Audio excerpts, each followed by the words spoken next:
நபி ஸல்லல்லாஹு அலைஹி வஸல்லம் அவர்கள் கூறினார்கள், இதா ரஅய்தும் மன் யபிய அவ் யப்தா ஃபில் மஸ்ஜித் ஃபகூலு லா அர்பஹல்லாஹு திஜாரதக். கண்மணி நாயகம் ஸல்லல்லாஹு அலைஹி வஸல்லம் அவர்கள் கூறினார்கள், யாராவது பள்ளியில் கொடுக்கல் வாங்கல் செய்வதை நீங்கள் கண்டால் உங்களுடைய வியாபாரத்தில் அல்லாஹ் லாபத்தை ஏற்படுத்த வேண்டாம் என்று கூறட்டும். இது ஒரு எச்சரிக்கை பதிவு.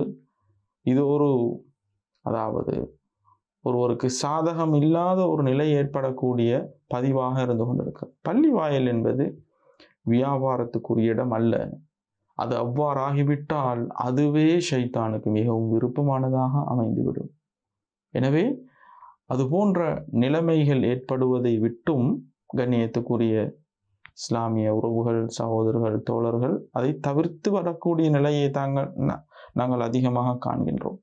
வியாபார பேச்சுவார்த்தைகள் என்று வரும்பொழுது அவர்கள் வெளியே சென்று அதை பேசக்கூடிய அளவுக்கு பேணுதல் மிக்க தோழர்களாக இருக்கிறார்கள் என்பது மகிழ்ச்சி அளிக்கக்கூடியதாக இருக்கிறது.